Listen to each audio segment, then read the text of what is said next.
I think the question my colleague posed just gives us more of a drive and a responsibility to ensure that we educate, that we address the concerns, and that we're ensuring that our outreach is one that is inclusive.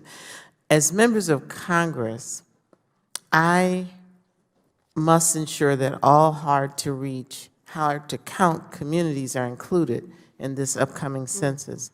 Unfortunately, the president's continued mention of the citizenship question, has incorrectly sparked fear in a lot of the communities. Today, we have an opportunity to help correct that injustice. My home district is Detroit, a city notoriously undercounted in the census. With a large minority population who speaks dozens of languages, it's critical that the Census Bureau take every step it can to ensure that the hard-to-reach populations in our communities are reached. After the 2010 census, the Census Bureau reported that it undercounted African Americans by 2%, Hispanics by 1.5%, and American Indian and Alaskans by 5%. According to the 2010 census, my district home is home to over 400,000 African Americans, 34,000 Hispanics, and 1,500 American Indian, which equates to a district that is seriously at risk of being undercounted. If those undercount trends continue, my district will see hundreds, if not thousands, of individuals not counted in the 2020 census. In addition to that, 10% of my district is born in another country.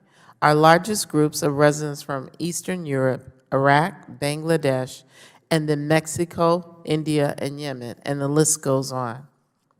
My home state of Michigan stands to lose $30 billion for infrastructure, and we are already rated one of the worst in the country.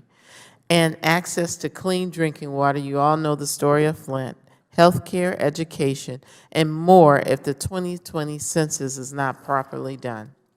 I'm concerned that because the Census Bureau has fallen behind in the hiring for the 2020 census, it may not have the manpower it needs to conduct follow-up operations to ensure everyone in America fills out the census form.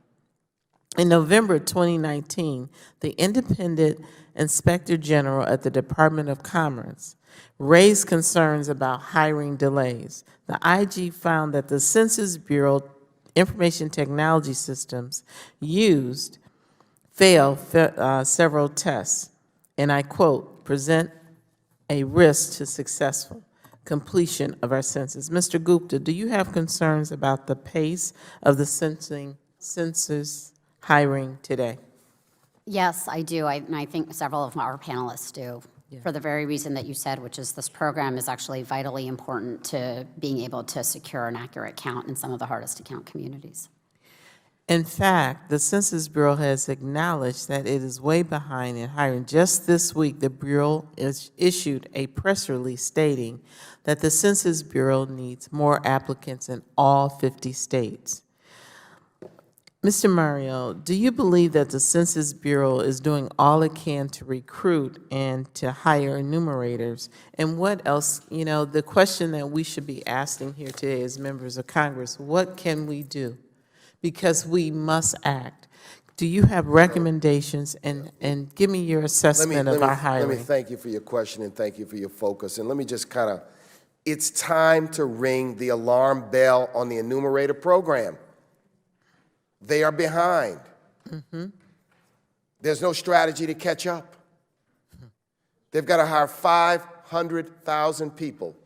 Every hard-to-count community, whether it's in Black, Latinx, American Indian, or Asian American, is overly reliant on the success of the enumerator program. And what they need to do is hold emergency hiring fairs. Okay. They need to decouple their total reliance on an online hiring system. They need to do what anyone would do in an emergency. And that is to say, our processes have not, by utilizing our processes, we've fallen behind. And therefore, we need to change. Wise people change, fools never. And if they continue along the course that they are going, they will not hire enough people, and an undercount is preordained. It's preordained. Number two, I agree. this Congress appropriated $90 million for mobile questionnaire assistance centers. We have no information that they've stood up the implementation of that program.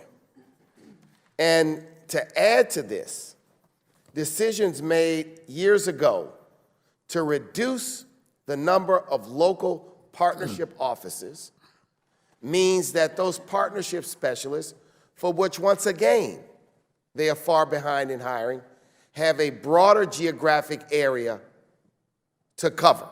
So what they should do is they should go into some of these areas and set up emergency partnership offices. My point is, as we sit here in early January with the questions to, the first letters to go out in less than 60 days, we need to ring the alarm bell and demand that there be adjustments in their approach, or the result is not going to be what we want. Thank you.